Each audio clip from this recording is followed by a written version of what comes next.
Le petit bonhomme de pain d'épices.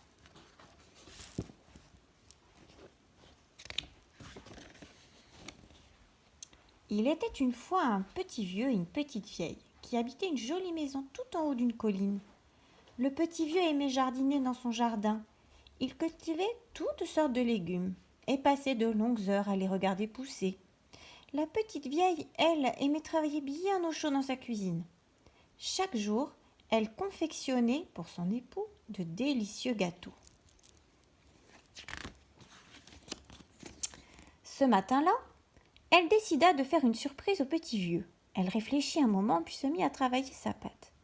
Bientôt, sous ses toits, habile et agile, apparut un beau petit bonhomme de pain d'épices qui souriait.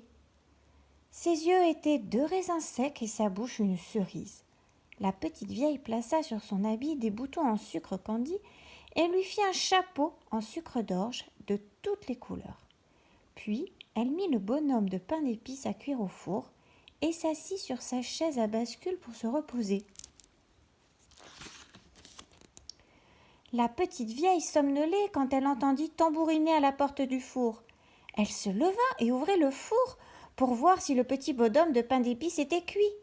Il devait l'être, car il lui fit un clin d'œil et d'un bond sauta hors du four, traversa la cuisine et s'enfuit par la porte ouverte. « Arrête-toi » lui cria la petite vieille en courant derrière lui. Le petit bonhomme de pain d'épices arriva dans le jardin où le petit vieux soignait ses salades. « Arrête-toi, arrête-toi » cria le petit vieux, alors que le petit bonhomme de pain d'épices franchissait déjà la grille du jardin. Le petit vieux abandonna son arrosoir et se lança lui aussi à la poursuite du fugitif. « Courez, courez tant que vous voudrez, jamais vous ne m'attraperez » cria le petit bonhomme de pain d'épices. Au détour du sentier, il passa devant un chat gris perché sur une barrière. « Arrête-toi, arrête-toi, arrête-toi » cria le chat. Mais le petit bonhomme de pain d'épices se mit à rire et lui répondit « Cours, cours, tant que tu voudras, tu ne m'attraperas pas. La petite vieille et le petit vieux ne m'ont pas eu, tu ne m'auras pas non plus. » Et il continua de courir de plus belle, suivi de la petite vieille, du petit vieux et du chat gris. En traversant un pré, il rencontra une vieille jument qui broutait tranquillement. « Arrête-toi, arrête-toi » cria la jument. Mais le petit bonhomme de pain d'épices rit à nouveau et répondit « Cours, cours tant que tu voudras, tu ne m'attraperas pas. La petite vieille, le petit vieux, le chat gris ne m'ont pas eu, tu ne m'auras pas non plus. » Et il continua à courir de plus belle, suivi du petit vieux, de la petite vieille, du chat gris et de la vieille jument. Quelques instants plus tard, il rencontra un petit garçon et une petite fille qui marchaient sur la route. « Arrête-toi, arrête-toi » cria le petit garçon. « Arrête-toi, arrête-toi » cria la petite fille. Mais le petit bonhomme de pain d'épices se contenta de rire en leur disant « Courez, courez tant que vous voudrez, jamais vous ne m'attraperez. La petite vieille, le petit vieux et le chaton gris et la vieille jument ne m'ont pas eu, vous ne m'aurez pas non plus. » Et il continua de plus belle, suivi du petit vieux et de la petite vieille, du chat gris, de la vieille jument, du petit garçon et de la petite fille. Un peu plus loin, dans une prairie, le petit bonhomme de pain d'épices aperçut une vache noire et blanche qui ruminait au soleil. « Arrête-toi, arrête-toi » lui cria-t-elle. Mais le petit bonhomme de pain d'épices se mit à rire et lui répondit « Cours, cours tant que tu voudras, tu ne m'attraperas pas. » La petite vieille, le petit vieux, le chat gris, la vieille jument, le petit garçon et la petite fille ne m'ont pas eu, tu ne m'auras pas non plus.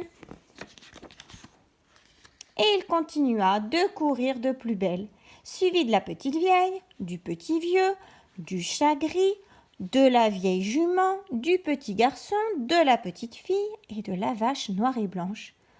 Mais tous étaient épuisés, à bout de souffle. Soudain, le petit bonhomme de pain d'épices se trouva devant une rivière large et profonde. Comment allait-il faire pour la traverser ? Il ne voyait ni pont ni passerelle. Un renard roux surgit de derrière un buisson. « Grimpe sur ma queue, dit-il au petit bonhomme de pain d'épices, et je te ferai passer la rivière bien au sec. » Aussitôt, le petit bonhomme de pain d'épices sauta sur la queue du renard roux et ils commencèrent la traversée. Le renard nageait vite et bien, mais l'eau montait. « Saute sur mon dos si tu ne veux pas être mouillé, petit bonhomme, conseilla le renard. Et le petit bonhomme de pain d'épices sauta sur le dos du renard. Et ils continuèrent la traversée.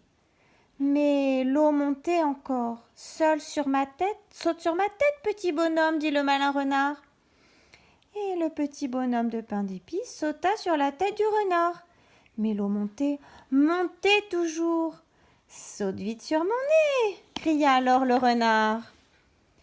Et le petit bonhomme de pain d'épices sauta. Mais jamais il ne retomba sur le nez du renard. Le renard l'avait avalé. N'est-ce pas triste? Mais après tout, le pain d'épices n'est-il pas fait pour être mangé?